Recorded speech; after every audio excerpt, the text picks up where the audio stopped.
होई पृथक गुणशील अजारा। हम सब एक पिता के हैं, तो हमारे पिता कौन है? हमारे पूर्वज पहले कौन है सारे? तो मनु और शत्रुपा जिन्हें ते भय नर सृष्टि अनुपा। ब्रह्मा जी ने जब प्रलय हुआ, फिर पृथ्वी की रचना की, सृष्टि की रचना की, तो उन्होंने पहला पुरुष बनाया। वो पहला पुरुष कौन था? मनु। और स्त्री कौन थी? शत्रुपा। इन्होंने बोला कि पिताजी हमारा काम क्या? बोले आप दोनों को सृष्टि की रचना करनी है। तो दोनों की शादी हुई, और रचना हुई तो कैसे? उन्होंने 4 पुत्रों को जन्म दिया। तो पहला पुत्र का नाम था उत्तानपाद। मतलब उनका काम क्या था? वो घर में पूजा पाठ करे। जो पूजा पाठ करता था, नाम जप करता था, वो कौन कहलाया? ब्राह्मण कहलाया। दूसरा पुत्र हुआ, वो क्या करता था? बाहर जाके मारकूट करे, लड़ाई करे, तो वो क्या कहलाया? क्षत्रिय कहलाया। और तीसरा पुत्र था कि जो बाहर जाके फूल पौधे ये सब घर पे लेके आवे, यानी खाना पीना घर का भरण पोषण करे, तो वो क्या कहलाया? वैश्य कहलाया। और चौथा पुत्र जो घर पे रह के उनके माता पिता की सेवा करे, घर में साफ सफाई करे, तो वो कौन कहलाया? शूद्र कहलाया। अब ये 4 पुत्रों के घर पे जिसने इनके घर में जन्म लिया, उस जाति का वो कहलाया। यानी हम हुए तो एक पिता के, इसलिए कहा गया कि एक पिता के विपुल कुमारा होई पृथक गुणशील अजारा। हम सब भाई भाई है। जिसके अंदर अज्ञान है, मूर्खता है, वो क्या करता है? वो ये बात नहीं समझेगा और कहेगा कि नहीं हम अलग है, आप भी अलग हैं। ये मैंने गीता जी कहती है। अब किन किन घर में ये रामचरितमानस और गीता जी का ग्रंथ नहीं है? नहीं है ऐसे हाथ ऊपर करो। जिनके घर में ये ग्रंथ नहीं है। सर आपकी टीम में बहुत सारे ऐसे लोग हैं कि जिनके घर में ये दोनों ग्रंथ नहीं है। किन किन के नहीं है भाई? हाथ खड़ा करो। हाँ। आप सब दोनों ग्रंथ है आप लोगों के पास? तीनों है। कोई बात नहीं, अपने वाले, अपने वाले की बात कर रहा हूं मैं दूसरे की बात ही नहीं करता। अपने वाले के हाथ खड़े करो जिनके नहीं है। जिनके पास है दोनों ग्रंथ, दोनों है, तीनों है। चलो वेरी गुड, बहुत बढ़िया। अब किनके घर में ग्रंथ है लेकिन कभी खोले ही नहीं, यानी पढ़ा ही नहीं उसको, ऐसे भी है, कहीं खोले ही नहीं। बहुत हो गए। कोई बात नहीं, सत्य के साथ चलो, अच्छा होगा। ये जो तक है ना, वो तक कभी नहीं खोने की। हम लोगों ने क्या किया है? जो तक मिली थी वो खो दिए, हर हमेशा खो दिए, वरना आज हम सभी लोग मरकरी होते, हम लोग भी ग्राउंड होते। लेकिन हमने क्या किया? देर से जगे। जब रामेश्वर की स्थापना हो रही थी ना, किसने की? राम जी ने की। युद्ध करने जा रहे थे ना, तो रामेश्वर की स्थापना की। यह आपके लिए खास ध्यान से सुनना। तो रावण को बुलाया वहां पे पूजा पाठ करने। पंडित तो चाहिए ना, पंडित के बिना तो किसी भी चीज की प्राण प्रतिष्ठा नहीं हो सकती। तो रावण ने जब पूरी पूजा संपन्न करवाई और फिर राम जी को पूछा कि आप मुझे दक्षिणा में क्या दोगे? तो राम जी ने ये कहा कि महाराज दशानन, आप ये मत समझना कि मैं तपस्वी हूं, मैंने वलकल पहने हुए, मेरे पास कुछ नहीं है। हमारे कुल में हमने कुबेर से उधारी लेके भी हमारे गुरुओं को दक्षिणा दी है, इसलिए आप बोलो हम आपको क्या दें? तो महाराज दशानन कहते हैं कि हमें दक्षिणा में जो चाहिए, लेकिन वो मैं अभी आपको नहीं बताऊंगा, ये मेरी उधारी रहेगी, समय आएगा। तो राम जी कहते हैं, काबर साथ जब कृषि सुखाने, समय बीते पुनिका पछिताने।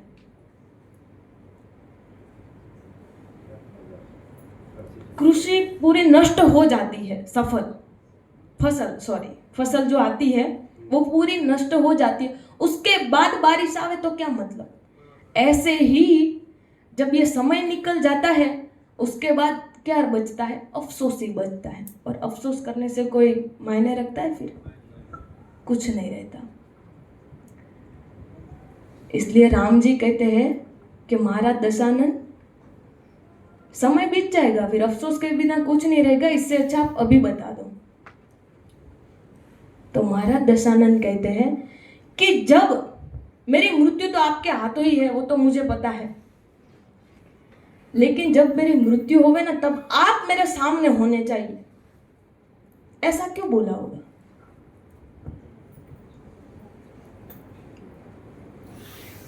और रावण ने पूरी रामायण आप देख लो, कोई जगह उन्होंने राम नाम नहीं लिया, क्योंकि राम नाम पहले से ले लेता तो उसकी बुद्धि पवित्र हो जाती है कि नहीं।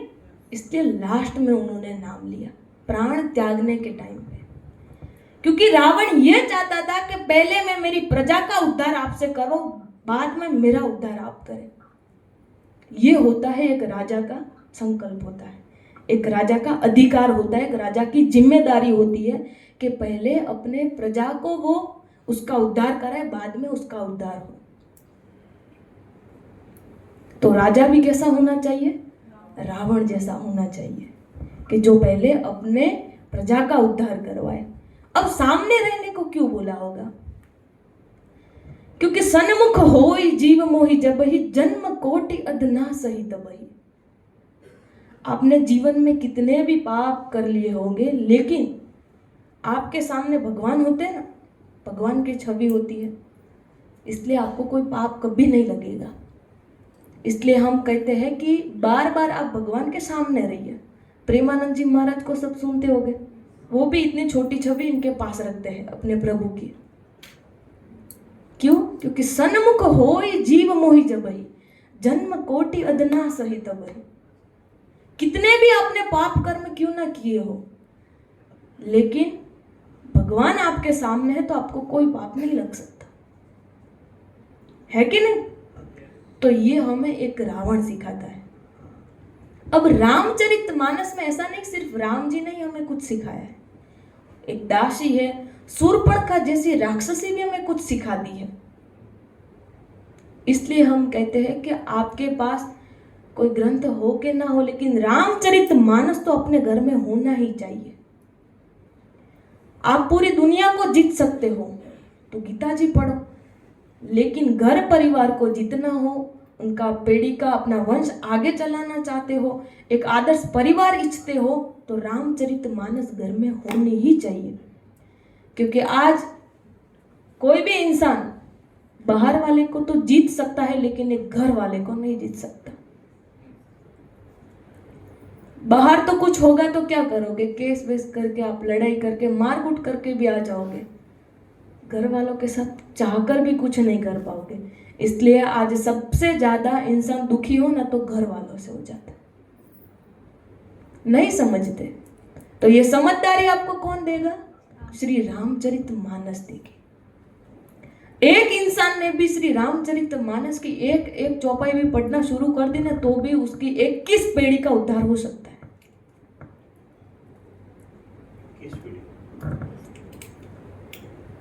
21 पीढ़ी का उद्धार रामचरितमानस करवाती है। अब जब तुलसीदास जी ने इसकी रचना की, श्री रामचरितमानस की रचना किसने की? तुलसीदास जी। और रामायण की रचना तो वाल्मीकि जी ही कलयुग के तुलसीदास का अवतार है। आप जब पढ़ोगे ना तब स्टार्टिंग में इनका इतिहास लिखा हुआ है। तुलसीदास जी जब उनका जन्म हुआ ना, तब वो 5 साल का बालक कैसा होता है, ऐसे थे, और उनके मुंह में दांत थे, और जन्मते ही वो राम बोले थे, इसलिए इनका नाम पड़ा था राम बोला। इनका ओरिजिनल नाम है राम बोला। अब देखो ये बालक कैसे थे तुलसीदास जी महाराज। और कुछ लोग ऐसा मानते हैं ना कि हमारे घर में ऐसा बालक हुआ है, वो हुआ है, इसलिए मैं आपको ये बता रही हूँ। कि उनका जन्म होते ही इनके पिताजी चले गए थे, और जैसे ही बालक का जन्म हुआ तो माता पिता ने पहले उनको त्याग दिया था कि ये तो राक्षसी असुर ऋषि जैसा लगता है। मुंह में जन्मते ही दान दिया नहीं, क्यों राक्षसी कहलाते हैं ना। तो बालक का त्याग कर दिया और फिर माता पिता ने अपना प्राण त्याग दिया, और वो बालक एक चुनिया नाम की दासी थी इनकी, उन्होंने रखा था। और 5 साल चुनिया ने रखा और चुनिया भी देह त्याग कर दिया। अब इस बालक का कोई नहीं था, तो इनके किसने किया पालन पोषण? माता पार्वती ने किया। अब आप लोग सोचते हो ना कई बार के हम नहीं होंगे तो हमारे बालक का कौन होगा, वरना कई भी ऐसे बालक है फिर भी वो बड़े हो जाते हैं और इतिहास रचते हैं। जिनका कोई नहीं होता ना, इनके भगवान शिव होते हैं। जब आपको लगे ना कि हमारे बच्चे हमारे से कुछ नहीं हो रहा है, अब हम चाहकर भी कुछ नहीं कर पा रहे इनके लिए, तो आप सिर्फ एक ही चीज करो, भगवान शिव को सौंप दो कि भगवान अब तारेगा भी तू और मारेगा भी तू, तेरे हाथ में है। आप देखना धीरे धीरे वो बालक रिकवर हो जाएगा। अब ये मानस है ना जो मैं आपको बोल रही हूँ कि आप अपने घर में रखो, तो आपको ऐसा होगा कि इससे फायदा क्या होगा, भक्ति किस प्रकार की करनी चाहिए, क्यों करनी चाहिए, राम कथा का महिमा क्या है, इस ग्रंथ से हमें क्या होगा।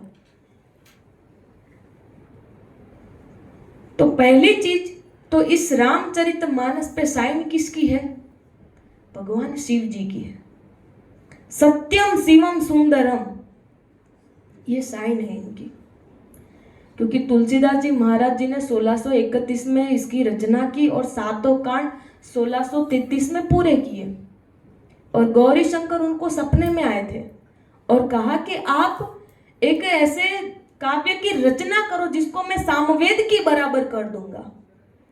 अब पहले ऐसा था कि जो संस्कृत में होते हैं ना उसको ही ग्रंथ माना जाता था, और ये तो कौन सी भाषा में है? अवधी भाषा में है। तो तुलसीदास जी के समकक्ष जो ब्राह्मण थे उन्होंने कहा पंडितों ने कि ये तो ग्रंथ हो ही नहीं सकता, ग्रंथ होगा तो संस्कृत में होना चाहिए ना, ये ग्रंथ नहीं है। और वहां काशी में अन्नपूर्णा और विश्वनाथ उस मंदिर पे रखने की इन्होंने मांग की कि मुझे शिवजी ने कहा है कि इसको यहाँ पे रखना है।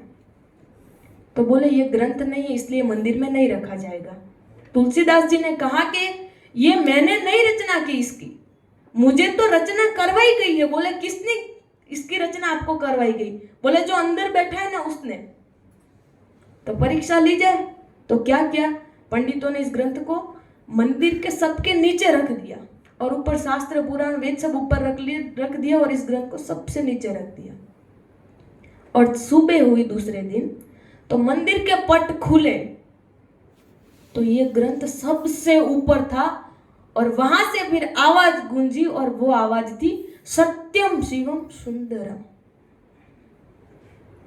यानी यही सत्य है। शिवम माने तो कल्याणकारी, यही कलयुग के लोगों के लिए कल्याणकारी है और इससे सुंदर और कुछ हो ही नहीं सकता। इसलिए इसकी साइन थी सत्यम शिवम सुंदरम, वो हमारे भगवान शिव जी ने की थी। इसलिए इसको स्वयं शिव जी मानते हैं। और शिव जी का रात दिन काम क्या है, वो समाधि में करते क्या है?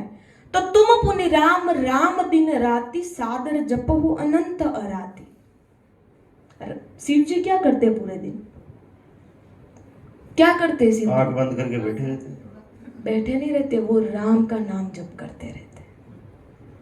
तो शिव जी का गुरु कौन है? राम जी। और राम जी के गुरु कौन है?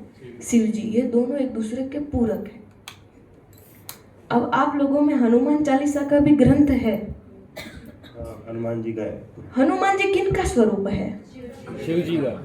तो क्यों ब्रह्मा जी नहीं, कुबेर नहीं, इंद्र नहीं, वरुण नहीं, किसी ने हनुमान जी का रूप धारण नहीं किया, सिर्फ शिव जी ने हनुमान जी का रूप धारण किया? ऐसा क्यों?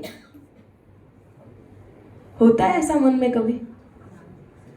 नहीं होता तो नहीं होगा, क्योंकि ऐसा सोचते ही नहीं है। इसके पीछे का कारण है कि हनुमान जी ही क्यों शिव जी का रूप धारण किया, क्यों ब्रह्मा जी ने नहीं किया। तो सुनिए, आपको पता होगा कि जब सती, माता सती और शिव जी का प्रेम विवाह था और फिर दक्ष प्रजापति ने उनको यज्ञ में नहीं आने दिया, शिव जी को आमंत्रित नहीं किया था, इसलिए फिर सती माता वहां पे आए और देखा तो शिव जी की कोई जगह कुर्सी नहीं थी, तो उन्होंने क्या किया, यज्ञ कुंड में कूद पड़ी और अपने इस देह को त्याग कर दिया। और तब सती का देह जल रहा था, तब भगवान आए और उन्होंने बोला कि सती तुम्हारी इच्छा क्या है। पता है जब कोई सजा मिलती है तो पूछा जाता है कि आपकी आखिरी इच्छा क्या होती है। तो तब सती माता ने कहा कि मुझे पत्थर की पुत्री बना देना, लेकिन दक्ष प्रजापति की पुत्री मत बनाना। पत्थर की पुत्री माने तो हिमालय की पुत्री, इसलिए उनका नाम फिर क्या पड़ा, पार्वती पड़ा, और हिमालय के वहां पे इनका जन्म हुआ। बोले दूसरा, बोले मुझे जन्मों जन्म तक शिव जी की ही दासी बनाना, यानी शिव जी की ही मुझे पत्नी बनाना। अब शिव जी तो समाधि में चले गए थे, है कि नहीं। अब वो तो शादी करने के लिए तैयार ही नहीं होते, क्योंकि शिव जी तो वैराग्य का स्वरूप है ना।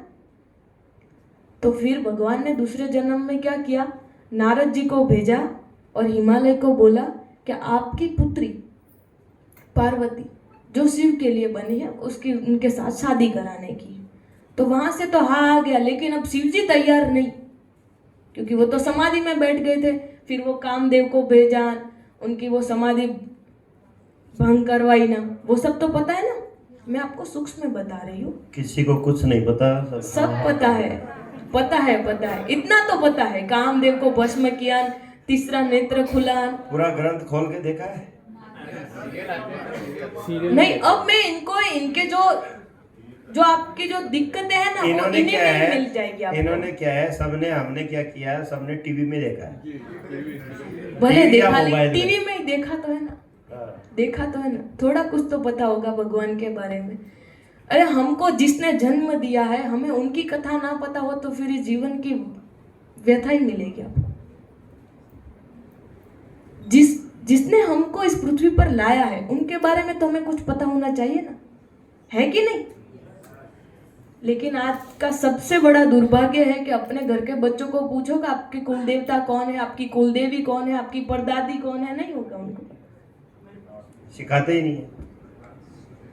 सिखाना चाहिए, तो ही उनको पता चलता है कि हमारे घर में परंपरा के अनुसार अभी क्या चल रहा है। वरना फिर फॉरेन जैसे तो अपने आप हो जाएंगे, होगे कि नहीं, हो ही रहे हैं सब। तो क्या हुआ, फिर भगवान आए और शिव जी की समाधि जब भंग हुई तो राम जी ने उनको पूछा, भगवान ने, कि आपको शादी करने की है, तारकासुर का वध करने का है, और वो आपके पुत्र कार्तिकेय से ही होगा, तो बिना शादी का तो पुत्र कैसे होगा। तो ऐसे करके उनको मनाया।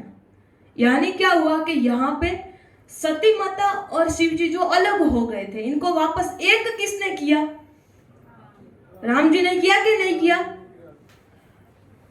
हाँ तो बोलो यस। और वैसे ही आप याद करो रामचरितमानस में या रामायण में कि रावण सीता माता को हर के लेके गए, तो अब राम जी और सीता जी अलग हो गए थे, तो अब इन दोनों को एक किसने किया, हनुमान जी ने किया, है कि नहीं। तो ये शिव जी पर कर्जा था कि इन्होंने मेरी पत्नी से मुझे मिलवाया, तो मुझे इनको इनकी पत्नी से मिलवाना कि नहीं। इसलिए उन्होंने हनुमान जी का रूप धारण किया, इन्होंने इनकी पत्नी से मिलवाया, इन्होंने इनकी पत्नी से मिलवाया, हो गया कर्जा पूरा। इसलिए शिव जी ने हनुमान जी का रूप धारण किया। अब बात करते हैं कि लोग ये मानते हैं कि रामायण यानी रामचरितमानस, राम जी की जो सीता जी थी, इनको रावण आया और हर के लेके गया, यही नॉर्मली रामायण सब यही जानते हैं। लेकिन इनका एक मेन रहस्य है, उन्हीं पे ही पूरी एक रामलीला है कि जब सीता जी की शादी हुई और दशरथ राजा 4 पुत्रों के साथ पुत्रवधुओं को लेके अयोध्या आए, लेकिन माता सीता जी कितने समय तक भोजन अन्न नहीं ले रही थी, दान पान कुछ नहीं, मतलब खाना पीना सब बंद। तो उन्होंने दशरथ राजा ने अपनी रानियों से पूछा कि पुत्रवधू सीता जानकी क्यों कुछ अपने घर का अन्न पानी नहीं ले रही है। तो रानियों ने कहा कि देखो महाराज, ऐसा हो सकता है कि अभी ये घर इसके लिए नया है, शायद इनको यहाँ नहीं भी अच्छा लगता और समय के अनुसार धीरे धीरे ठीक हो जाएगा तो खाना पीना चालू हो जाएगा।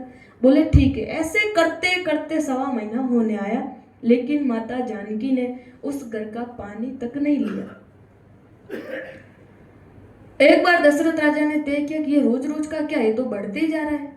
इन्होंने पूरी सभा बुलाई, मंत्री बुलाए, गुरु बुलाए, पुत्रों को बुलाया और रानियों को बुलाया और पूछा कि बेटा पुत्रवधू जानकी, आप इस घर का अन्न पानी नहीं ले रहे हो, इसके पीछे का क्या मैं कारण जान सकता हूँ? कि इतने दिन हो गए, अब तो ये घर आपके लिए नया है नहीं।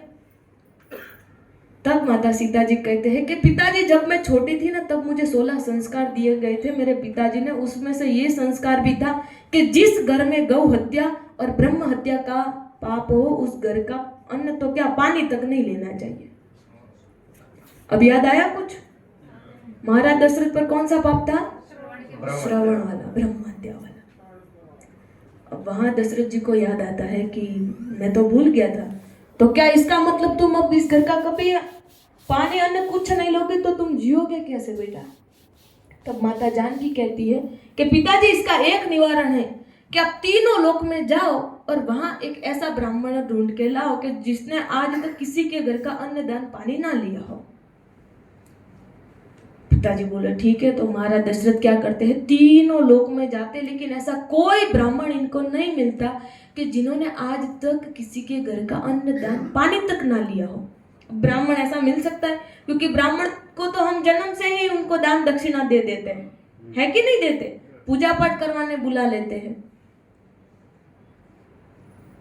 कोई ब्राह्मण नहीं मिला। वापस आते हैं, कहते हैं बेटा पुत्रवधू, मुझे ऐसा कोई ब्राह्मण नहीं मिला। बोले अब क्या करें? बोले एक है जो इसका निवारण बता सकते हैं। बोले कौन? तो के सबके पितामह ब्रह्मा जी। तो महाराज दशरथ जगत अपने दूतों के साथ जाते हैं ब्रह्मा जी के पास और ब्रह्मा जी को ये सारी बातें, अपनी दुविधाएं बताते हैं। मेरे पर ब्रह्म हत्या का पाप है, पुत्र जानकी वधू कुछ खाती पीती है नहीं और ब्राह्मण नहीं है ऐसा कोई। तब ब्रह्मा जी कहते हैं कि एक ब्राह्मण है कि जिसने आज तक किसी के घर का अन्न दान पानी कुछ नहीं लिया। बोले कौन? बोले महाराज दशानन, यानी रावण। अब किसी की ताकत है रावण को बुलाने की? है? बोले वो है।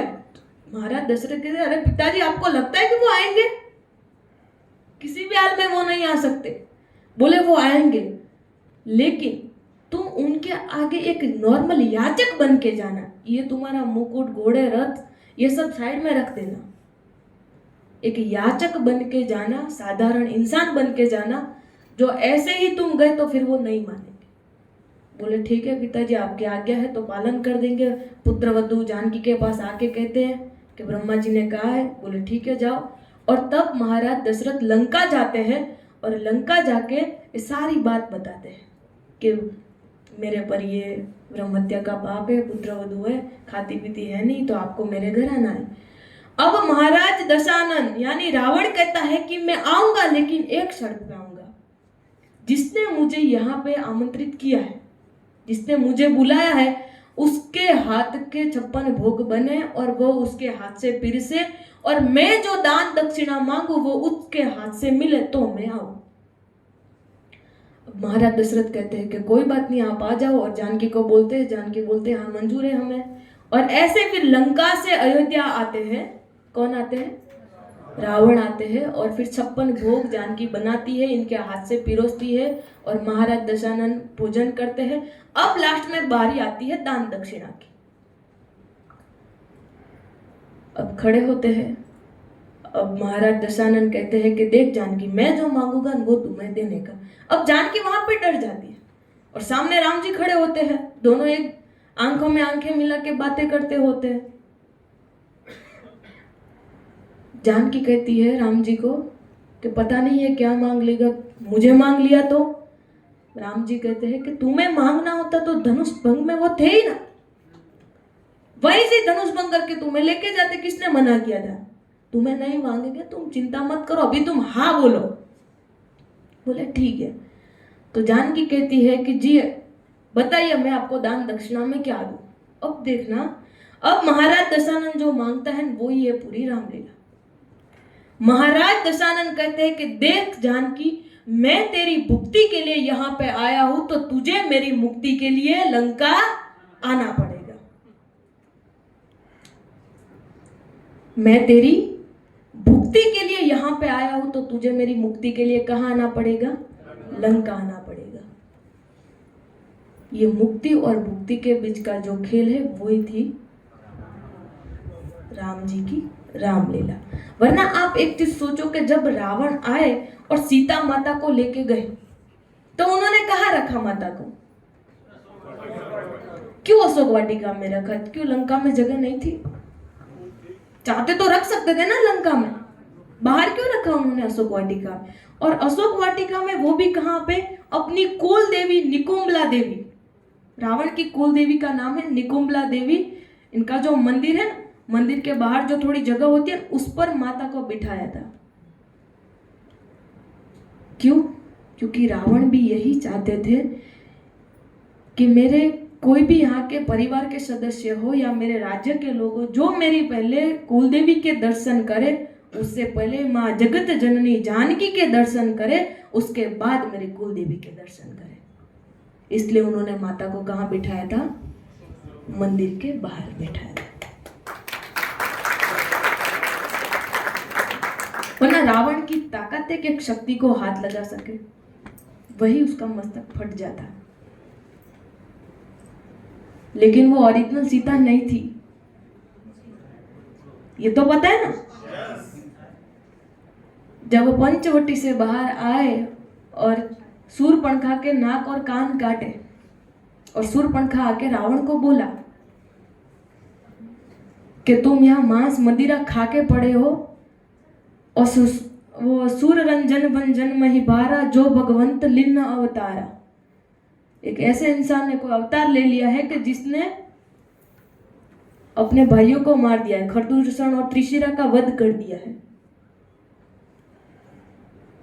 रावण को उस दिन रात को नींद नहीं आई थी। अब यहाँ पे देखो, हम सभी को सूर्पणखा भी सिखा के जाती है कुछ। सूर्पणखा रावण को क्या कहती है कि 5 चीजों से हमेशा सावधान रहना। ये आपको रामचरितमानस में मिलेगा। कौन सी 5 चीजें? तो रिपु रुज पावक पाप प्रभु अहि गनियन छोट गही। रिपु माने तो शत्रु, शत्रु से हमेशा सावधान रहने का। वरना रावण तो ब्राह्मण था ना, तो उसको राक्षस कुल में जन्म क्यों लेना पड़ा? पूरा उसका कुल राक्षस क्यों बना? तो एक शत्रु की वजह से उसका पूरा, उसका परिवार के सहित वो असुर कहलाए और राक्षस वृत्ति में आके उनका पूरा, उनकी जो पीढ़ी थी वो नष्ट हो गई। इसलिए हम हमेशा कहते हैं कि भले सत्संग मिले या ना मिले, लेकिन कुसंग से हमेशा बचे रहना। कुसंग से बचे रहना भी एक सबसे बड़ा सत्संग है। आपके जीवन में एक कुसंगति वाला कोई भी इंसान आया तो आपका पूरा जीवन बर्बाद हो सकता है। लेकिन मेरे गुरुजी हमेशा हमें कहते हैं कि बेटा मित्र ऐसा बनाओ कि कल उठ के वो शत्रु भी बने तो भी आपको कोई फर्क नहीं पड़ना चाहिए। मित्र ऐसा बनाओ कि कल उठ के वो आपका शत्रु भी बन जाए तो भी आपको कुछ फर्क नहीं पड़ना चाहिए, है कि नहीं? क्योंकि आजकल सबसे ज्यादा दिक्कत किन से हो रही है? ये मित्रों ही शत्रु बन जाते हैं, पता ही नहीं चलता। इसलिए हमेशा शत्रु से सावधान रहने का। दूसरा आता है रुज। रुज माने तो रोग। कहीं भी आपको लगे कि थोड़ी दादर हुई है, थोड़ी गांठ हुई है, तो तुरंत हॉस्पिटल जाके दिखा दो, वरना फिर वो क्या होता है, कब कैंसर में बदल जाएगी पता नहीं चलेगा, है कि नहीं? और पावक माने तो अग्नि। अग्नि से भी हमेशा सावधान रहने का। और पाप, लोग ऐसा बोलते हैं कि हम इतना ही तो हमने खाया था, वो क्या, मुर्गी का पैर, इतना ही तो खाया था, इसमें कहाँ पाप लगता है? और हमने कहाँ बनाया? लेग पीस है, क्या कहते हैं? लेग पीस बोलते हैं। इतना ही खाया था, सिर्फ इतना ही। इतना खाओ या पूरा खाओ, खाया था ना, वो भी पाप है, क्योंकि आप किसी के जीव को खा रहे हो। कितने लोग यहाँ पे जो नॉन वेज खाते हैं? नॉन वेज कोई खाता है? हाँ, 1 2 3 4 है, 7 8 लोग हैं। ईमानदारी से कर लो, क्या दिक्कत है? खाते तो खाते हैं, इसमें क्या है? देखो कोई बात नहीं, अपने तो घर के ही जिंदा है। मुर्गा तो खाया नहीं कभी। ये हम लोग पाप खा रहे हैं, है कि नहीं? कोई ऐसा मानेगा कि हाँ हम ये पाप खा रहे हैं? ऐसा कोई मानेगा? इसको स्वीकार करने के लिए तैयार है? खाने के लिए तो होते हैं मुर्गे, और क्या? नहीं खाना चाहिए। संख्या बढ़ जाएगी। ये सवाल हर बैच में आता है कि संख्या बढ़ जाएगी। ऐसे इंसानों की संख्या नहीं बच रही है कि नहीं? हाँ, इंसानों को तो नहीं खाया तो। इंसानों की संख्या, यानी भारत में सर ने पढ़ाया होगा अभिवस्थी का, जो अपनी कंपनी में आता है सिलेबस में, कि इतनी संख्या बढ़ गई और भारत पहले नंबर पे है, अब तो चीन भी पीछे छूट गया। हो क्या कि नहीं? तो क्यों इंसानों को खाना शुरू नहीं करते? अपने बच्चों को खाना शुरू कर दो। करो। ऐसा नहीं होता है, ऐसी बातें नहीं करने की कि संख्या बढ़ गई है। यार वो भी तो जीव है, उनका भी परिवार है, वो भी बढ़ा रहे हैं। लेकिन आप लोग तो अपने के लिए बढ़ा रहे हैं। इंजेक्शन दे दे के अंडे नहीं दे रही तो भी दिलाओ, फिर संख्या बढ़ेगी कि नहीं बढ़ेगी? नहीं, बिल्कुल इंजेक्शन से होते हैं। हम सारे अंडे इंजेक्शन से होते हैं। आजकल तो मुर्गी नहीं, मुर्गे भी अंडे देते हैं। हाँ, टारगेट आता है तो।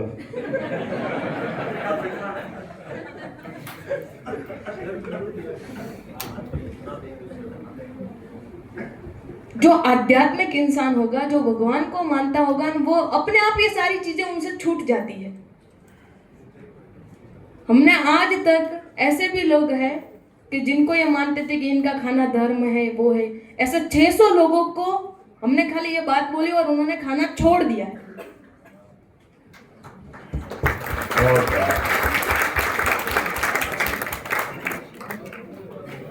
भगवान ने हमें जन्म इसलिए दिया है कि हम किसी की मदद कर सके, हम किसी का उद्धार कर सके। इसलिए कृपया करके ये सब खाते हो तो धीरे धीरे छोड़ देने का। मानते कि एकदम कोई चीज नहीं छूट रही है तो धीरे धीरे छोड़ो, जैसी आपकी मर्जी, लेकिन नहीं खाना चाहिए। कोई शास्त्र ऐसा नहीं कहता कि ये खाना चाहिए। और जो ये कहते हैं कि हमने बलि चढ़ाई और फिर वो उसका प्रसाद रूप में बांटा। अभी सर अगले बैच वाले का, इनका ही ऐसे एक फोन आया था और यही बोले कि दीदी हमारे तो ऐसे बलि चढ़ रही है।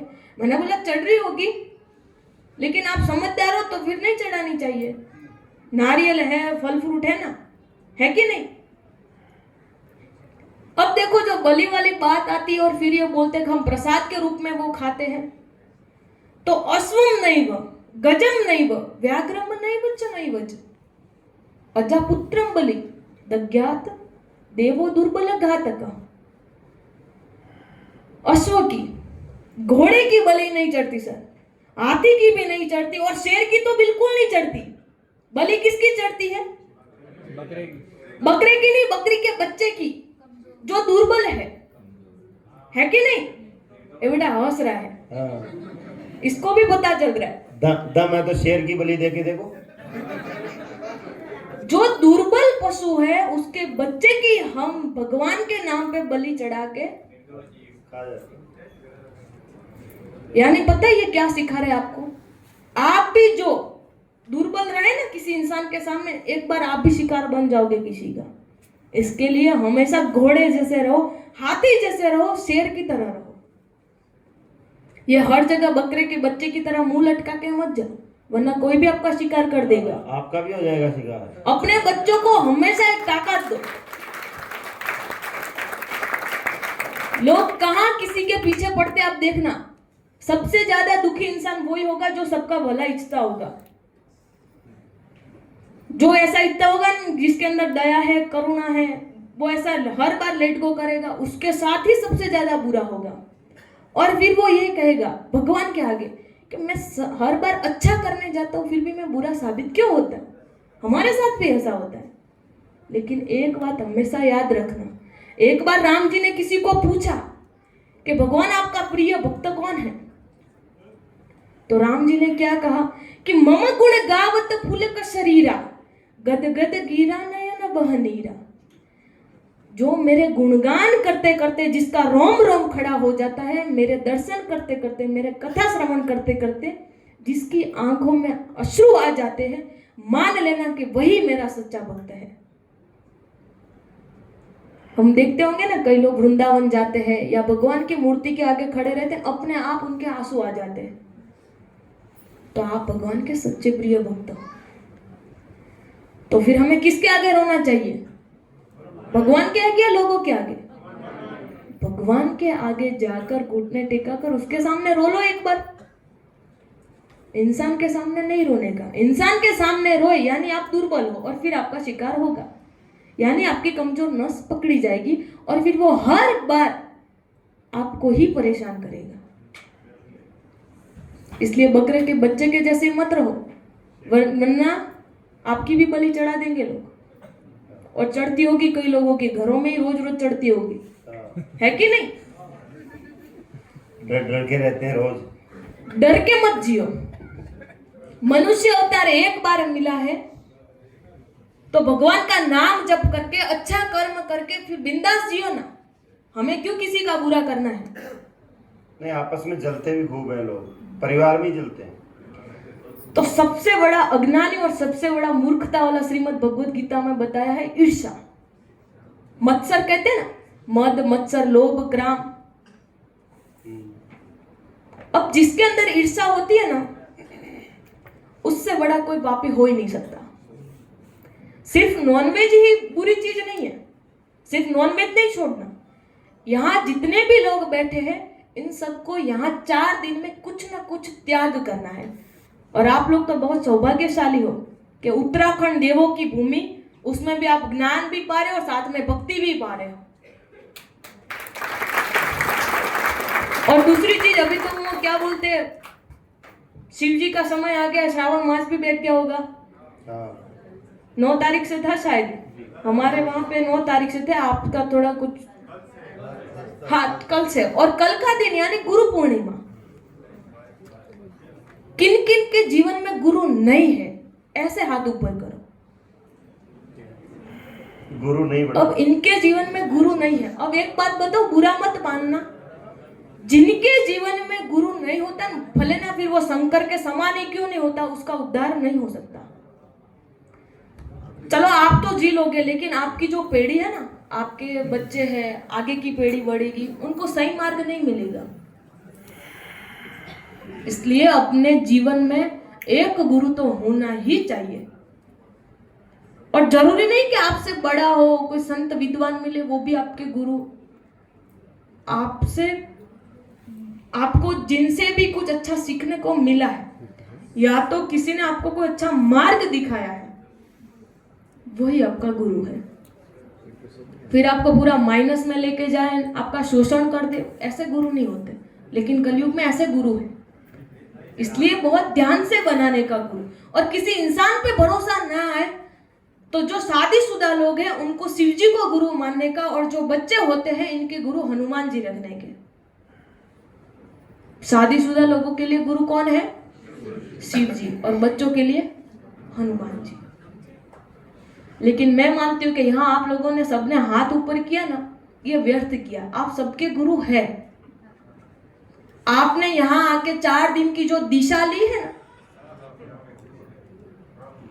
और जिन्होंने आपको इतना ज्ञान दिया है ना, आपको एक रास्ता मिला है, आपके कुछ ना कुछ तो लेवल हो गए ना। लेवल कहाँ से बने, किसने दिखाए? गुरु ने। तो कौन है आपका गुरु? यहाँ बैठे वो, यहाँ सबके ये गुरु है।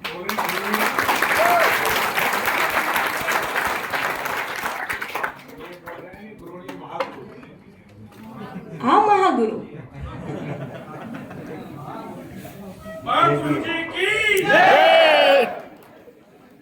कल गुरु पूर्णिमा है तो सब एक एक आईडी करवा के एक एक ग्रंथ लेके अपनी गुरु दक्षिणा का फर्ज पूरा कर देना, वरना आपको नहीं तो आपको बच्चों को गुरु दक्षिणा पूरी करनी पड़ेगी।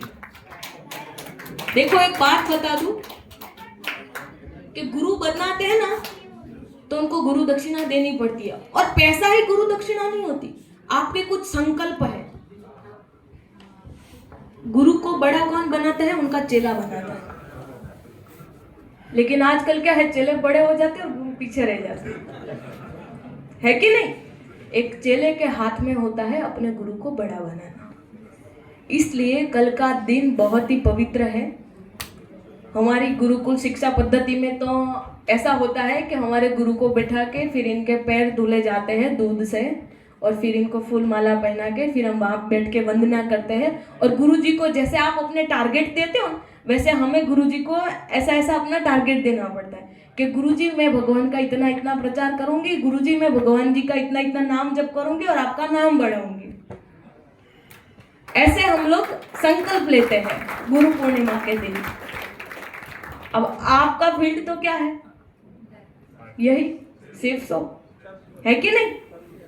आपकी जो ये पेड़ी है, अब जो मैं बोल रही थी ना आपको दासी वाले, तो ये भी देखो आप ध्यान रखना।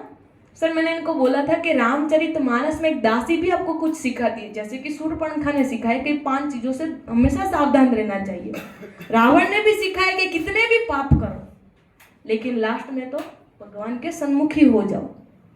तो दासी कहती है जब धनुष भंग होता है ना,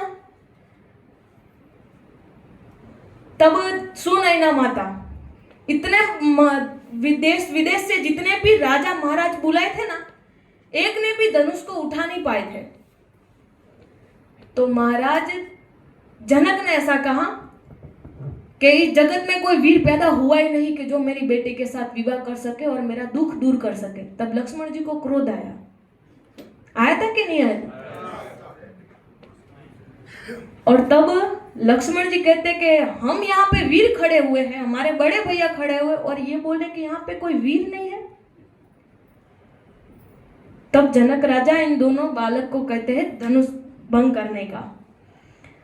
तब सुनैना माता कहते हैं कि ये तो 2 इतने सुकोमल बालक है, अब इतने बड़े बड़े राजा आए थे वो भी नहीं तोड़ सके, तो ये सुकोमल बालक क्या तोड़ेंगे, है कि नहीं? और तब वो माता कहती है कि आप ये हट छोड़ दो।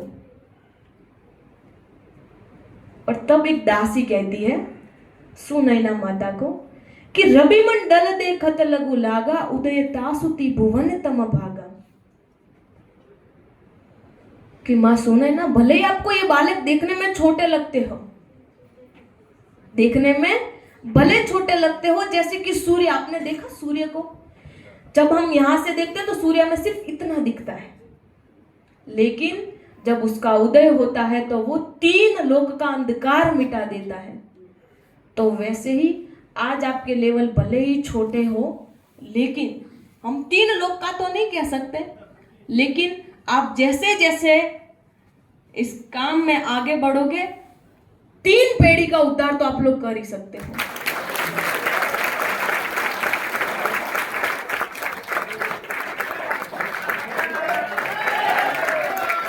है कि नहीं? क्योंकि 3 पीढ़ी का तो हमारी कंपनी देती है, शायद देती है कि नहीं देती? जब आपको प्लान दिया जाता है तब कहता है कि 3 पीढ़ी तक आपके चेक आते जाएंगे। अब कई लोगों को हंसी मजाक लग रहा है, तो इनके ऑफलाइन इनको बताओ कि है कि नहीं है प्लान में। तो आज भले ही आज आपका लेवल छोटा हो, लेकिन आप जब आगे बढ़ोगे तो आप भी अपना 3 पीढ़ी का उद्धार कर सकते हो। ये एक दासी सिखाती है हमें। अब कई बार लोग कहते हैं कि भक्ति किस प्रकार की करनी चाहिए, हमें इसको कैसे पाना चाहिए। अब हम रामचरितमानस तो ले लेकिन हम नॉनवेज खा रहे हैं, हमारे नाम जप नहीं मन लगता, हम काम धंधा करते हैं, हमें टाइम नहीं मिलता, है कि नहीं? तो फिर इसको अपने जीवन में उतारेंगे कैसे? तो बाय कुबाय अनख आलसहु, नाम जपत मंगल दिशि दसहु। आप भाव से जपो, कुभाव से जपो। आलस से जपो या बैठे बैठे या सोते सोते, जैसे भी आपको नाम जप करना है करो, लेकिन करो सही, क्योंकि आपका 10 दिशाओं में मंगल ही मंगल है। इसलिए अब कोई ये मत पूछना कि हम इसकी भक्ति कैसे करें। अब राम का नाम राम क्यों है, लक्ष्मण का नाम लक्ष्मण ही क्यों है? क्योंकि चारों भाई संग संग जन्मे थे, है कि नहीं? अब ये चारों भाइयों के नाम में ही हमारी 4 दुविधा है और 4 ही हमें उनकी सुविधा मिल जाती है। सबसे बड़ी दुविधा है कि इंसान के मन में शांति नहीं है। आज कितना भी कमा ले कर ले, लेकिन शांति नहीं है कि नहीं? ये संसार है ही ऐसा। लेकिन जिसको इस संसार से भवसागर पार जाना है, उसके लिए ये राम कथा, ये ग्रंथ, ये श्री रामचरितमानस सुद्रोणे नौका के बराबर है। अब आपको पता होगा कई बार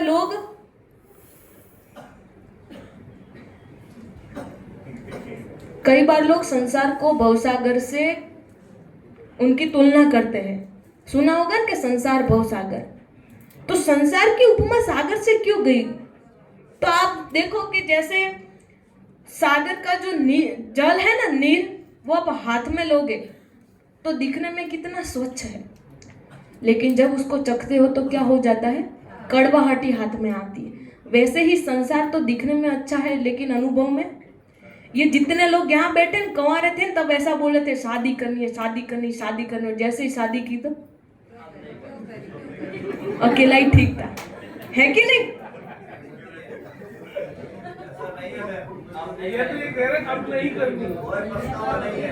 मतलब सबकी बात नहीं है, लेकिन होता है कि नहीं? संसार कड़वाहट हाथ में आती कि नहीं आती? बच्चों को बड़ा करना, पालन पोषण करना, सबका चलाना हार्ड है कि नहीं है? हाँ, इनकी वाली पास में बैठी ना, इसलिए ऐसा नहीं बोल सकते। और आपने देखा होगा समुद्र का जैसे ही कोई तरंग एकदम ऊपर उछलती है और फिर नीचे चली भी, पता भी नहीं चलता। तो वैसे ही हमारे जीवन में कुछ दुविधाएं ऐसे आती है, कैसे चली जाती है, पता भी नहीं चलता। सागर का एक तट तो हमें दिखाई देता है, लेकिन सामने वाला तट हमें नहीं दिखाई देता, है कि नहीं? वैसे ही संसार का जन्म का तट तो हमें दिखाई देता है, लेकिन मृत्यु का तट नहीं दिखाई देता। इसलिए हमारा जो ये संसार है ना, वो सागर की तुलना की गई हुई है। इसलिए इस संसार को भवसागर से पार जाना हो, उसके लिए राम कथा नौका के बराबर है। क्यों ऐसा कहा गया? तो राम नाम सुर तरु की छाया, दुख बहादुर निकट जो आया। राम नाम है ना, वो एक कल्प वृक्ष है, जिसकी छाव में जो इंसान बैठ गया ना, उसके सारे दुख दूर हो जाते हैं। मुझे नहीं लगता कि आप लोग बैठे हो कभी राम नाम के झाड़ नीचे, बैठे हो कभी पेड़ के नीचे बैठे हो? राम नाम का पेड़ के नीचे बैठे हो? हाँ, राम नाम का पेड़ है। बैठे हो कभी? कथा में गए हो कभी? कथा में गए कि नहीं गए?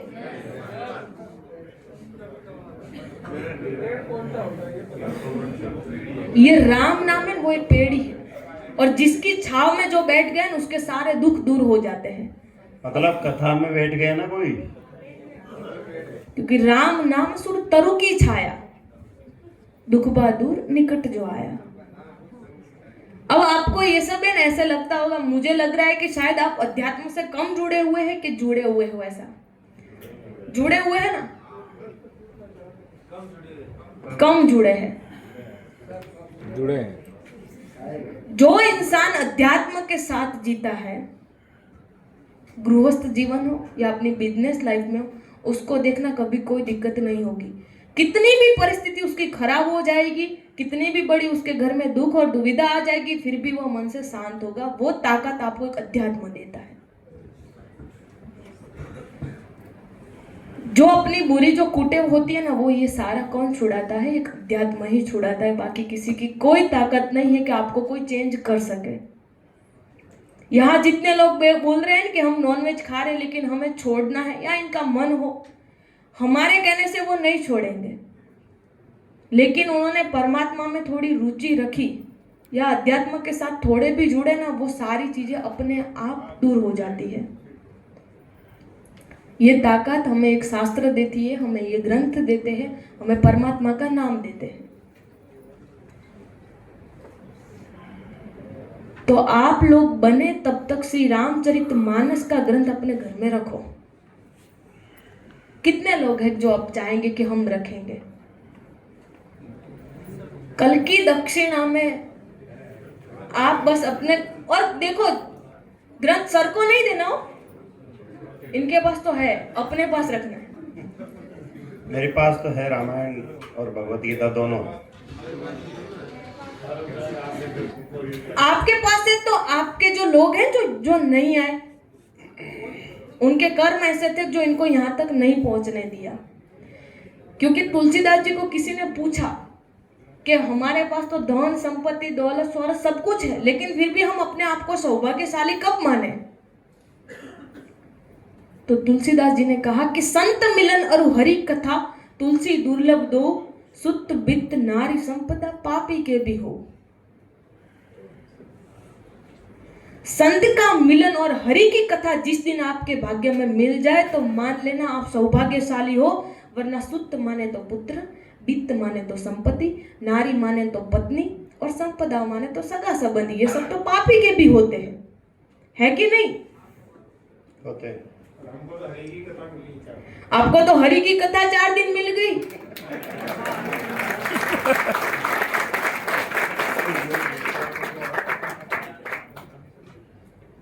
अब कई लोग ऐसा मानते हैं कि गीता जी हो या रामचरितमानस हो, तो ये मानस शब्द का अर्थ क्या है? गीता जी का मैंने आपको बता दिया। मानस शब्द का अर्थ क्या है?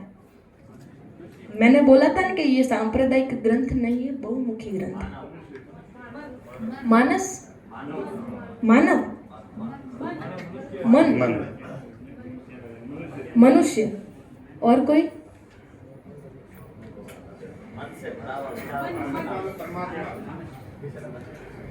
मानस शब्द का अर्थ है श्री रामचरित, यानी श्री राम जी का चरित्र। लेकिन मानस तो ये किसका मन होगा? मन किसका होगा? शिव जी का। शिव जी का मन है। क्यों? रचि महेश निज मानस राखा, पायु सुसमय शिवासन भाषा। इसकी रचना किसने की है पता है? रामायण की शिव जी ने की हुई है। शिव जी ने इसकी रचना 1 करोड़ श्लोक में की थी, और तब मानव दानव और देवों में बीच लड़ाई हो गई और कहने लगे कि ये हमें दे दो। तो शिव जी ने कहा कि ठीक है कोई बात नहीं। तो क्या किया? 3 भाग कर दिए। 33 लाख 33 लाख 33 लाख आए, फिर भी कितना बचा? 1 लाख। और फिर भी ये लोग लड़ाई करने लगे। 33,000 करके तीनों में भाग किया, फिर भी कितना बचा? 1,000 बचा। उसमें भी लड़ाई होने लगी। तो क्या किया? 333 ऐसे करके 3 भाग कर दिए, फिर भी कितना बचा? 1 बचा। अब उसमें भी ये मानव दानव और देव तीनों लड़ने लगे। अब वो लास्ट एक बचा था, वो क्या था? अनुष्टुप छंद था। अनुष्टुप छंद में 32 अक्षर होते हैं। तो क्या किया? उनको वापस 10-10 करके दे दिया। अब कितना बचा? अब उनमें भी वो लड़ाई करने लगे। शिव जी ने कहा भाई मैंने भी कुछ मजदूरी की है, मुझे भी तो कुछ मिलना चाहिए ना। और वो 2 अक्षर क्या थे? रा वत म। और यही वेदों का, शास्त्रों का, पुराणों का सिर्फ सार ही क्या है? ये सार है राम, जो शिव जी के पास है। इसलिए रचि महेश निज मानस राखा। इसकी रचना किसने की है? शिव जी ने की है। और रचना करके उनको अपने मन में रखा, और सुअवसर मिलते ही जैसे माता पार्वती को सुनाया। अब मैंने आपको बीच में बोल रही थी कि ये ईर्षा वाली बात थी। तो किन किन को अधिकार नहीं है श्री रामचरितमानस पढ़ने का?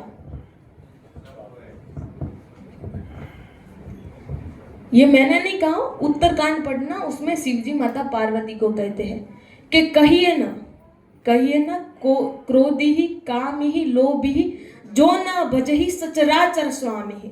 जो क्रोधी होता है, जो कामी होता है, जो लोभी होता है, और जो सचराचर स्वामी को भजता ही न हो उसके आगे कभी राम जी की बात नहीं करने की, वरना फिर उनको भी दोष लगता है।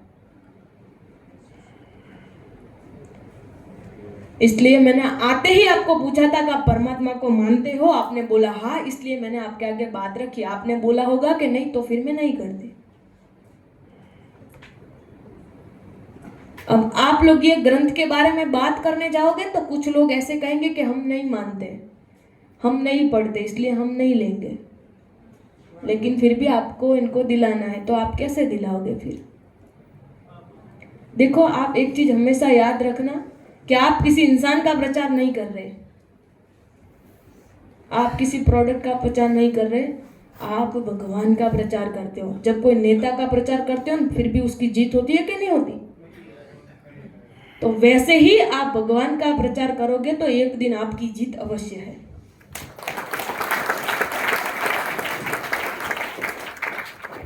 जो भगवान को मानता है, भगवान को समझता है, सुनता है, वो ही पुरुष ज्ञानी है।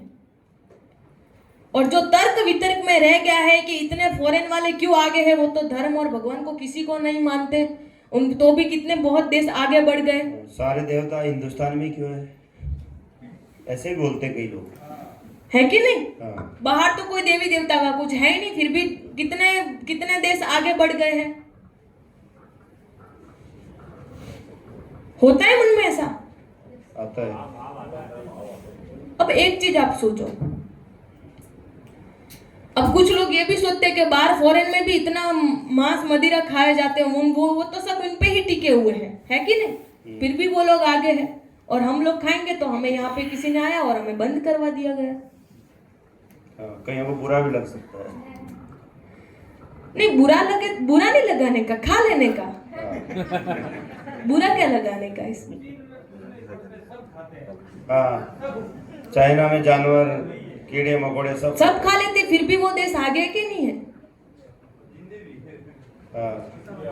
अब आप एक चीज सोचो कि सारे देवी देवता सर बोले भारत में ही क्यों है? भारत शुद्ध है, ठीक है, और देसी गाय कहाँ मिलेगी? भारत में। तो विप्र धेनु सुर संत हित लिन्ह मनुज अवतार। विप्र बोले तो ब्राह्मण, बाहर तो धर्म जाति का कुछ है नहीं, लेकिन हमारे यहाँ तो है ना, भूदेव कहते हैं। इस पृथ्वी का देव यानी कौन है? ब्राह्मण है। विप्र धेनु, धेनु बोले तो गौ माता, सूर माने तो देवता, संत माने तो ऋषिगण। इन सब पर जब जब भी हानि होती है, जब जब धर्म संकट आता है, तब भगवान मनुष्य रूप में अवतार धारण करते हैं। अब संत मुनि ऋषि तो सब भारत में ही है कि नहीं? सही बात। फॉरेन वालों को कथा करवानी होती है तो भी भारत के लोगों को लेके जाते हैं, कथाकारों को। यहाँ से देखते ही होगे आप लोग, जाते हैं। अभी महाराज देसी गाय होती है, वही कृष्ण आता है। जहां मर्यादा का पालन होता है वही राम होते हैं। जहां संत महात्मा होते हैं वहां भगवान आते हैं। अब वहां तो इनके बाप का ही पता नहीं है कि इनके पिताजी कौन है कि नहीं? क्योंकि वहां इनके माता का नाम इनके पीछे लगता है, पिताजी का नहीं लगता।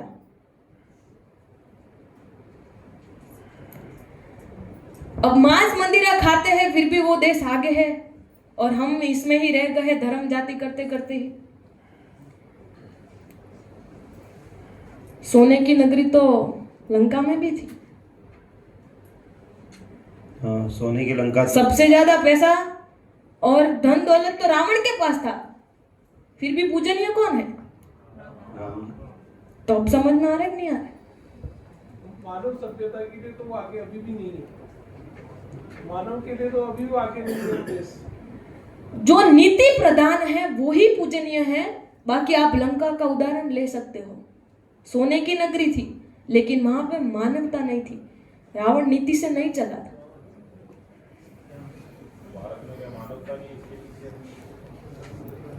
भारत किसने कहा पीछे है? ये लोग ऐसे सवाल अंदर से आते हैं ना, हमारे अगले हर बैच में आया है कि बाहर जब मैंने मांस मंदिरा की बात की होगी कि आप छोड़ दो, तो हम तो कल्याण के लिए बोल रहे हैं, आपको कुछ फायदा होता है तो करो, लेकिन इन सबको फायदा किस में चाहिए? इसमें। राम का नाम लेंगे तो फायदा क्या, ग्रंथ लेंगे तो फायदा क्या? भाई आप वो क्या बोलते हैं, विमल जाफरी ना मिराज ना, वो सब कुछ खा लेते हो, उससे क्या फायदा होता है? मांस मदिरा से क्या फायदा होता है? फायदा होता है थोड़ा सा झूमते थोड़ी देर, फिर ऐसे झूमते हुए जाके नाड़ी के अंदर लैंड करते हैं, फिर फायदा होता है ना। फिर कुत्ते ऊपर से आते हैं और टांग उठा देते हैं। यानी इन सबको अच्छी चीजों में फायदा चाहिए, इनमें ही इनको संतों महंतों ब्राह्मणों से, इनको शास्त्रों से, इनके साथ ही जो आपका कल्याणकारी करेगा वही उनको वही आपको ये सारी चीजें पूछने की। पूछो कोई बात नहीं, लेकिन हम ये कहते हैं कि हम आपको बुरे रास्ते पे नहीं लेके जाएंगे, हम आपको परमात्मा के साथ जोड़ते हैं, आपको मानवता दिखाते हैं। बाकी मुझे क्या फायदा, मैं आपको सिखा रही हूँ, मेरे नीचे तो कोई आईडी नहीं होगी यहाँ पे।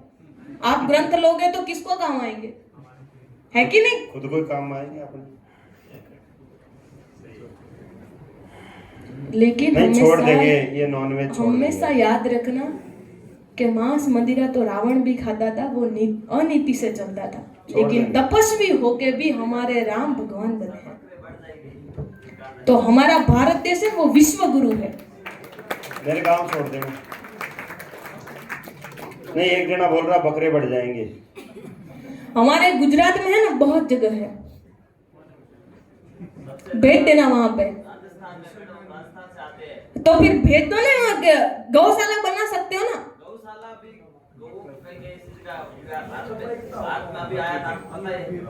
मुझे सब पता है, पर ये सब क्यों हो रहा है, क्यों हो रहा है? अब मेरे अकेले से चलने वाले ने, आप मेरे साथ खड़े रहो, हम दोनों आंदोलन करें, चलो।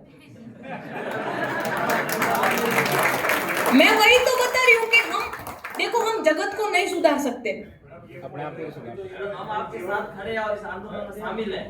मैं भी। और ये मैडम लोगों में एक गौशाला बता रहा है, दूसरा धंधा कर रहा है, ये मैडम वास्तविकता है। सही बात है इनकी। कोई मुसलमान कभी कोई वो गौशाला नहीं बनाएंगे, नहीं बनाएंगे वो, है कि नहीं? पर सच में बताऊं तो दुख होता है कि अभी मैं जहां पे रुकी हूं ना, अब मैंने 4 वर्ण आपको बताए थे, हम सभी लोग वैश्य हैं, इसलिए हम बिजनेस कर रहे हैं, घर का पालन पोषण कर रहे हैं। यहाँ पे कोई क्षत्रिय भी होगा, जो मिलिट्री में काम गए वो मान लो वो सभी क्षत्रिय ही है कि नहीं है? जो पूजा पाठ करता होगा वो ब्राह्मण ही होगा, जो घर पे रह के माता पिता की सेवा करे तो वो शूद्र ही होगा, इसमें कोई वो है ही नहीं। लेकिन हमने क्या कर दिया है, खुद ही खुद नीचा दिखा रहे। हर चीज में इंसानियत है, भगवान ने सबको बनाया है, सब अपने काम के अनुसार है। मैं तो बोलती हूँ ये मानो ही मत कि आप कौन हो, आपके अंदर मानवता है ना, मानवता है ना आपके अंदर, तो बस उसको जिंदा रखो। मुर्गे की गर्दन मत मारो। आज हिंदू गाय बेच रहा है तब जाके वो ले रहा है, मुझे ये रियलिटी बतानी पड़ रही, लेकिन क्या करें, मेरे अकेले से कुछ नहीं होने वाला। एक बार सर को पूछो, मैं अचानकली पता नहीं हम सारे लोग बैठे हुए थे और मैं इसी चीज के लिए रोई, खाली एक ही चीज इनको पूछी कि आपके पास इतने सारे पैसे हैं, प्लीज ये गौ हत्या बंद करवा दो ना। इन्होंने एक ही चीज, अंबानी भी नहीं करवा सका, मैं क्या करूं? मुझे भी, मेरा भी बहुत मन है। हम ऐसे 3-4 लोग बैठे बैठे खाली रो गए इस बात को लेकर। सारे लोग सुधरते हैं जब ही तो सुधरेगा देश, है? पहले खुद को सुधारना पड़ेगा, है ना? और आसपास ऐसा होता हो तो रोको। राजस्थान में मैडम एक भी नहीं होगा, 1 या 2 जगहों को छोड़कर। राजस्थान कितना पवित्र है। सही बात है, वो वीरों की भूमि है और वहां आज भी ऐसे वीर है। सबसे ज्यादा जो मर्यादा और जो इनका पोशाक है, इनके जो वो सब है ना, सिर्फ राजस्थान में ही अभी जीवित है। अब उत्तराखंड की भूमि, और यहाँ पे ही ऐसे लोग मिले, मैंने सर को वही बताया तक, सर अपने रूम में जो आते हैं ना वो पंडित है, जो यहाँ पे जो कुछ लोग आते हैं ना, मतलब वो सफाई करने ये सब, वो पंडित है। हमने उनको बोला भगवान का नाम लो, मैंने उनको बोला आप मेरे रूम की सफाई मत किया करो। मैंने नहीं करवाई इनसे, 2-3 बार मना किया, बोला दीदी करना पड़ता है। मैंने बोला हम लोग वर्ण व्यवस्था के मुताबिक नहीं जीते ना, इसलिए आप दुखी हो रहे हो। भगवान ने हमें जो बनाया है, जो करना है वो करो, लेकिन थोड़ा ये भी तो देखो, आप भगवान की पूजा पाठ कर सकते हो, आप वेद पाठ हो पढ़ते तो आज लोगों में आज ये सब नहीं होता ना। मतलब सब अस्त व्यस्त जी रहे हैं। अब धर्म और विज्ञान, अब जो पढ़ाई होती है वो हमारी विज्ञान के मुताबिक होती है। विज्ञान क्या कहता है कि ये स्त्री है, इसलिए बाहर देखना, अपनी बहन के साथ, अपनी मौसी की लड़की के साथ कहीं भी शादी हो जाती है इनकी, कर देते हो, करते कि नहीं करते? क्यों? क्योंकि वो ये मानता है कि ये पुरुष है और ये स्त्री है, जब धर्म ये कहता है कि ये माँ है और ये बहन है। तो वो चीज धर्म से आती है, विज्ञान नहीं सिखाएगा। वो विज्ञान तो लॉजिक देती है ना, बकरे बढ़ जाएंगे।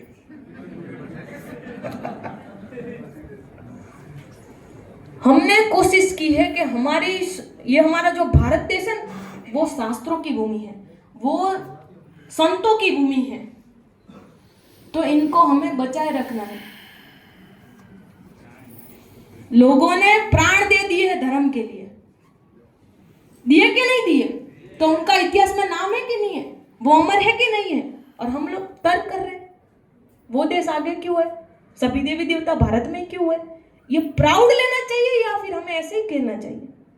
थोड़ा जानो, जानने की कोशिश करो, फिर देखो आपको मजा आएगा और शांति मिलेगी। और छोटे मोटे घर की लड़ाइयाँ होती रहती है, उनमें घुस के अपना जीवन बर्बाद मत करो।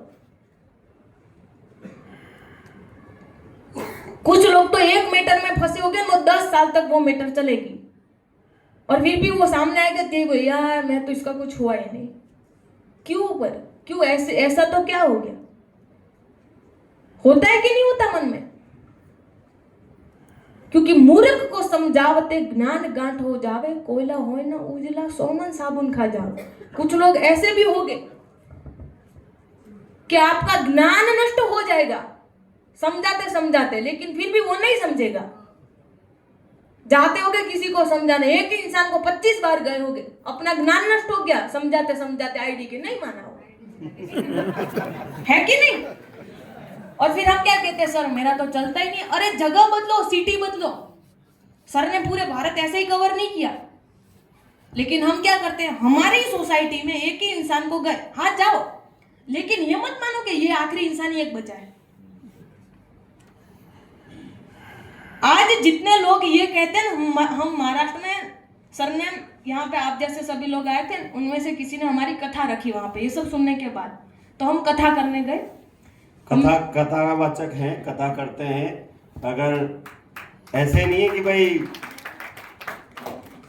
जो इनका पद है वहां से गुरु के माध्यम से पद मिला हुआ है इनको, कथावाचक का, कि कथा वाचक है, कथा करते हैं।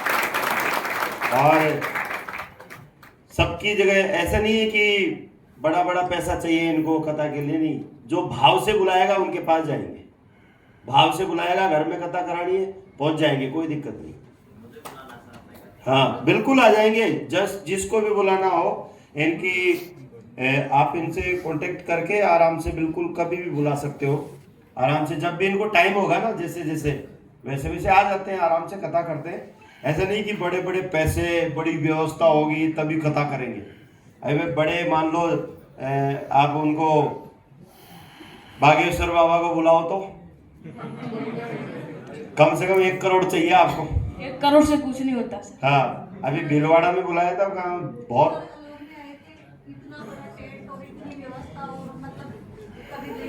हाँ, तो ये तो क्या छोटी छोटी कथाओं में खुश रहते हैं कि कम से कम लोगों को समझ में आए। देखो ये सारी चीजें ऐसी होती है कि मैं आपको महात्मा इनका समझाऊंगी कि ये क्यों करवानी चाहिए। जिनके कुछ पितृ दोष होते हैं, कोई भूमि दोष होते हैं, जहाँ पे कथा होती है ना, वहाँ 30 किलोमीटर तक कभी दुष्काल नहीं पड़ता, वहाँ कभी कोई गरीबाई नहीं आ सकती। ऐसा पहले था और आज भी है, लेकिन आज क्या है, वो कथाकार पैसों के पीछे भागता है और वो करवाने के खातिर करता है। भाव से नहीं हो रही कोई चीज, और जब तक कोई चीज भाव से नहीं हो रही तो फिर कलयुग आपके घर के अंदर घुसेगा। आज भी सर भागवत में लिखा हुआ है कि किन किन के घर कलयुग अंदर नहीं घुसा। तो जिनके घर पे मर्यादा का पालन होता है, बाप बेटी की इज्जत होती है, जहां माँ बाप की आज भी सेवा होती है, जहां भगवान के गुणगान गाए जाते हैं, उस वहां पे कली ने अभी तक प्रवेश नहीं किया उस द्वार पे। इसलिए आप देखना अभी भी कई ऐसे महाराजा है, राजस्थान में ही है और हमारे गुजरात में एक दो लोग ऐसे हैं कि जो आज तक बाहर की कोई चीज घर में एंटर नहीं आने देते। कोई भी मरी मसाला हो ना खुद घर पे बनाते, और इनका जो जीने का तरीका ना वो भी राजा रजवाड़ों के जैसा है। वहां भी रात दिन पूजा पाठ होती है। आपने मोरारी बापू का नाम सुना? तो मैं जहां से पढ़ी हूँ ना, तो वहां पे हमारी है गुजरात की भागवत 16 विद्यापीठ। तो जितने भी मेन कथावाचक होते हैं वो वहां से बाहर निकले, जैसे कि डोंगरे जी महाराज जो कथा के मूल है, जिन्होंने कथा बाहर लाई। तो डोंगरे जी महाराज भी हमारे भागवत विद्यापीठ के हैं। और गुजरात में मैं सिर्फ एक ही लड़की जो 3 साल से वृद्धाश्रम में रहकर मैं ये भागवत का गुरु जी के पास ज्ञान ले रही हूँ। वृद्धाश्रम में रहकर सेवा की है वृद्धों की। वृद्धाश्रम में वृद्धों की सेवा के साथ साथ कथा सीखी है इन्होंने। इतना त्याग किया, आप सोच लो। कोई भी चीज परिश्रम तो लगेगा। कोई चीज हम आपको लगता है मुझे ऐसे ही सर ने ये यहाँ पे गादी दे दी या फिर कहीं भी हमने कथा की है, बहुत जगह कथा करने हम गए हैं, लेकिन हम चाहते हैं कि मानवता बनी रहे। वरना क्या होता है, बस कथा सुनी, यही कपड़े खंचे के फिर निकल गए। ऐसे होता है कि नहीं होता? ऐसा नहीं करने का। हम नागपुर में अपनी टीम वाले थे, उनके वहां पे कथा करने गए थे। उस इंसान के पास सच बताओ ना तो उनको पता है बहुत परिस्थिति तो वीक तो ठीक, लेकिन 7 पीढ़ी तक गिनो के अगली वाली पीढ़ी गिनो के अभी तक किसी ने ऐसा कोई कार्यक्रम ही नहीं किया हुआ। और वो भी सारे नॉनवेज खाने वाले, सारे लोग नॉनवेज खाते थे। इन्होंने एक बार सुना है, जैसे आपकी तरह थोड़ा माना, मैंने उनको बताया कि धीरे धीरे छोड़ो छूट जाएगा। जैसे ही उन्होंने ग्रंथ लाया अपने घर में और सारे परिवार वालों ने नॉनवेज एनी टाइम वही छोड़ दिया और छूट गया। बोले दीदी नहीं छूट रहा था, बहुत बार कोशिश की, लेकिन ग्रंथ लाने के बाद मन ही नहीं होता, अब देखते भी नहीं है। अब फाइनली वो इंसान अपना खुद का घर बना रहा है, सिर्फ 1 साल की बात है। उसका खुद का घर भी बना रहा है, उसने थोड़ी जमीन भी रखी और वहां हमको बुला के उन्होंने कथा भी करवाई। और वहां पे कुछ लोग ऐसे थे कि जो लोग, जैसे कि आप लोग मानते होंगे कि हमारे से ये ग्रंथ नहीं ले गए, हमारे बिजनेस का काम नहीं चलता होगा। हमने घर घर जाते 67 ग्रंथ दिलवाए, घर घर जाके, और घर घर जाके हमने नॉनवेज भी छुड़ाया। यानी ये ताकत आपको अध्यात्म से मिलती है, लेकिन थोड़ा मानना पड़ता है। आपके सामने पाप होते हुए भी आप देख रहे हो ना, तो भी आपको पाप लगता है। अभी जो भैया बोल रहे थे ना, मतलब कि मैं आपके साथ हूं, और मैं भी ये चाहती हूँ कि यार आप सब हमारे साथ, खाली कुछ नहीं, खाली ये सब सारी चीजों पे रोक लग जाए बस। यार उनके अंदर भी जी जान है। और गौ माता की हत्या होती सामने देखना, यानी सबसे बड़ा पाप तो वही है। क्योंकि जब पृथ्वी पर भार बढ़ गया था, तब इस पृथ्वी ने गौ माता का रूप धारण करके इस पृथ्वी को बचाया था। और आज हम लोग क्या कर रहे हैं? उसी गौ माता को हम मार रहे हैं। जो ही हमें सुबह जल्दी उठाता है, मुर्गा, जो हमें जगाने का काम करता है, और हम क्या करते हैं? उसको ही उड़ा देते हैं। जगह मत बोला, सोने दे आराम से।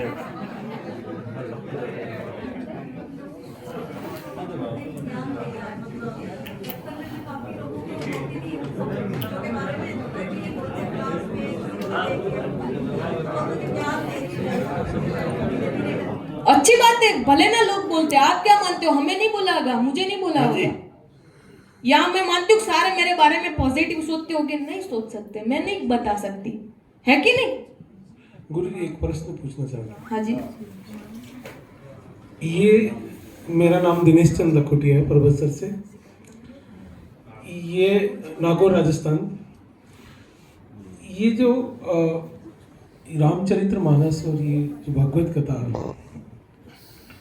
ये बहुत अच्छा ये कंपनी ने बनाया है और नो डाउट मैंने भी बहुत सुना है इसको, अच्छा लगा मेरे को। रामचरितमानस भी मेरी कुछ पढ़ी हुई है, पूरी तो मैं नहीं कहूँगा लेकिन काफ़ी हद तक पढ़ी हुई है और थोड़ा बहुत उसमें से गीता में से भी देखा हुआ है।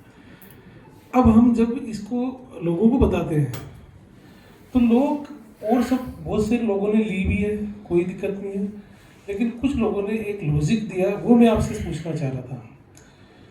वो ये कह रहे हैं कि जैसे हमारे घर में रामचरितमानस और ये महाभारत गीता सब पढ़ी है और एक एक नहीं 2-2 गीता प्रेस गोरखपुर की पढ़ी है, तो हम आपकी क्यों लें? तो हमने एक लॉजिक दिया, भाई ये डिजिटल है, आप अगर परेशानी है, बूढ़े आदमी है तो आप आराम से बैठे बैठे भी सुन सकते हो, आंखों की दिक्कत है तो वो परेशानी दूर हो सकती है, ये तो हमने बोल दिया, लेकिन फिर भी वो सेटिस्फाइड नहीं होते हैं।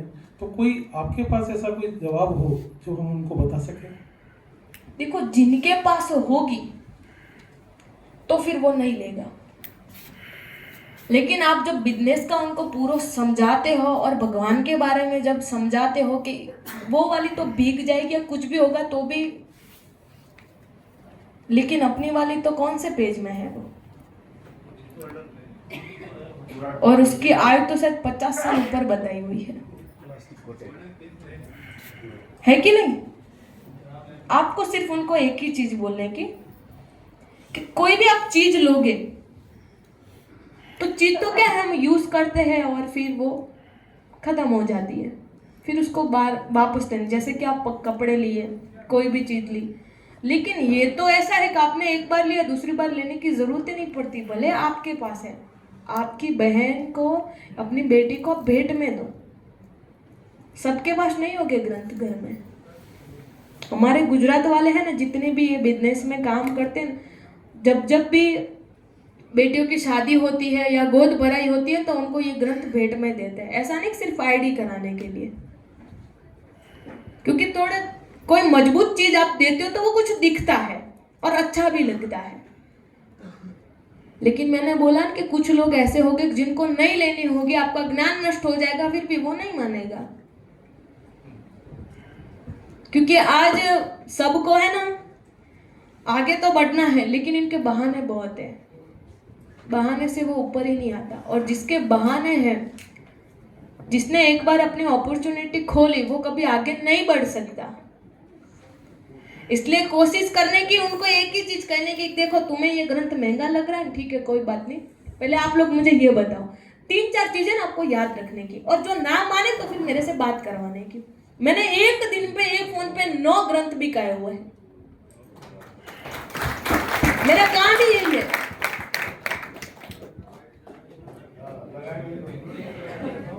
अभी हमारे कल ही जो अगली वाले बैच आए थे, उन्होंने कहा दीदी इनसे बात करो, हमने बात की और उन्होंने ले लिया ग्रंथ। एक बात करने का तरीका आपको सीखना पड़ेगा, क्योंकि इसका कारण है ये जो आप जो काम करें वो सिर्फ बातों का खेल है। जिसको बात करनी ही नहीं आई, जिसको बोलना ही नहीं आया, वो फिर कुछ नहीं कर पाएगा। इसलिए अपनी वाणी को ऐसा बनाओ कि वो दूसरे पर प्रभाव पड़े। इसके लिए आपको थोड़ा ज्ञान लेना जरूरी। इसलिए सर क्या कहते हैं कि आप पहले सीखो। कुछ लोग तो बोलते हैं कि मैं तो 50 को बिठाऊंगा, मेरे दोस्त को 50 से 50 ले लेगा। चलो 50 तो उसने ले ली, आगे क्या? आगे क्या? ये लेने का विषय नहीं है, इसको सीखना पड़ेगा। और इसको आपने सीख लिया तो फिर आप कहीं भी बैठ के कुछ भी कर सकते हो। जरूरी नहीं कि हर घर के घर जाना। मैं तो किसी के घर पे नहीं गई, लेकिन फोन पे ही सब हो गया। तो क्यों हुआ? तो वाणी, अपनी सरस्वती माँ है ना, वाणी की देवी है, इसलिए पहले उनकी भी थोड़ी उपासना चालू रखो। अब कवि कालिदास नाम सुना होगा। ऐसे ऐसे हमारे यहाँ पे कवि विद्वान हो गए हैं कि जिनकी जुबान भी नहीं उपड़ रही थी, जिनको कुछ बोलना भी नहीं आता, लेकिन फिर भी शक्ति का जब प्रताप रहता है, माँ सरस्वती विराजमान हो जाती है, तो आप कुछ भी बोलो सामने वाला मान ही जाता है। और जो ना माने तो फिर मेरे से बात करवा देना, हम बात करेंगे, उनको मनाएंगे, कोशिश करेंगे, आपके सहभागी बनेंगे।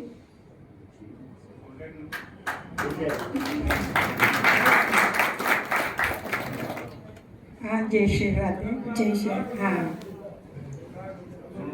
मेरा कार्ड नहीं है। नाम सावित्री मालपानी है, परबसर से ही हूँ, राजस्थान से।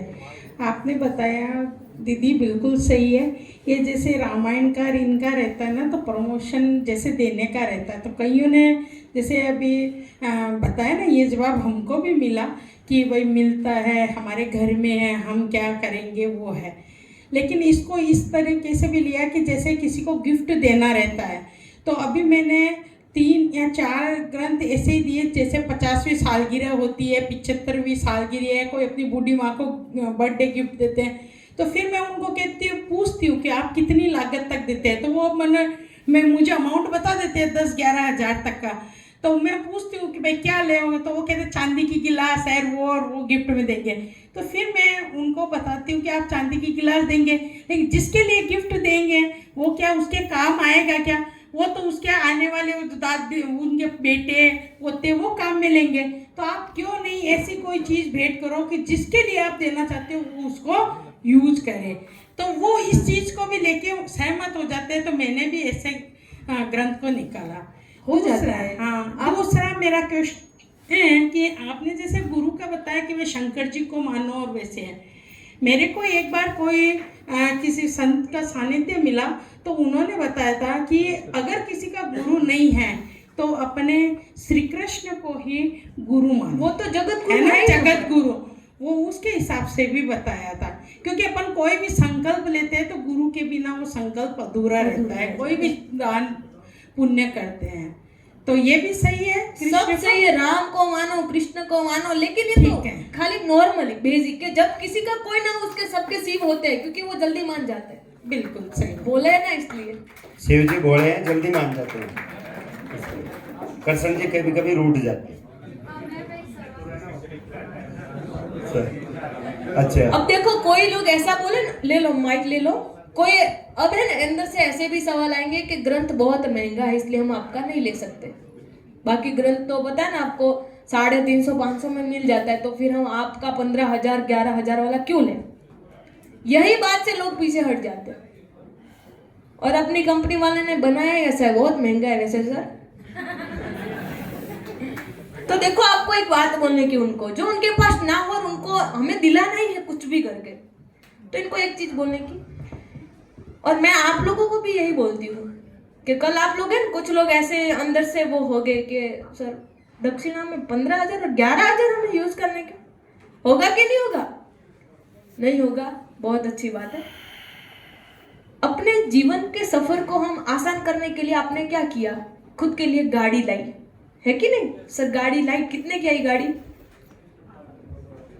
15-20 लाख की सर के पास गाड़ी है, आपके पास मतलब 22 लाख की।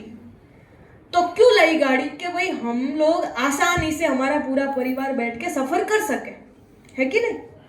कोई बस के धक्के नहीं खाना चाहता। हर एक का सपना होता है कि वो अपनी खुद की गाड़ी में घूमे, उनका समय बचे, जल्दी पहुंच सके, है कि नहीं?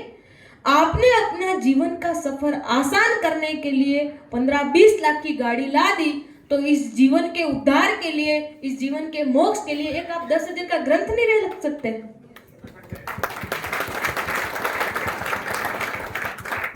इतना तो बोलना आएगा कि नहीं आएगा?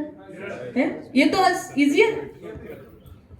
अब खाली यही 2 लाइन से हमने 120 ग्रंथ भी कहे थे। पूछो सर को, गए साल में, तब जाके हमारे सुधीर जी का 8वां रैंक बना था।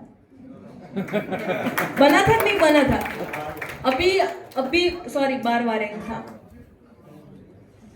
अभी आप देखो कितना समय हुआ हमें यहाँ बैठ के, 2 घंटे होने आएंगे। कितना समय हुआ? 1.5 घंटे हुए। उस समय नासिक में थी दिशा, और हमें पहली बार ही हमें बुलाया था। कितने बजाए थे पता? रात को 2 बजाए थे। लोग खाना खा के वापस आके बैठ गए खुद ही। हम बोल रहे जाओ, और बोल रहे नहीं आएंगे। सीखना था, जिज्ञासा थी, उनकी इच्छा थी। जरूरी भी है। आगे बढ़ना है, लाइफ में आगे बढ़ना तो सीखना तो पड़ेगा ना। बिना सीखे कैसे होगा? अब उनकी इच्छा थी, इच्छा थी तो देखो रात को 2-2 बजे खुद ही बैठ रहे हैं खाली वाले बिना खाली से नहीं होगा। खुद के ऊपर है। मैडम आप सवाल तो पूछना हाँ बस वो लाइक है सबको छुट्टी को मिल जाएगी।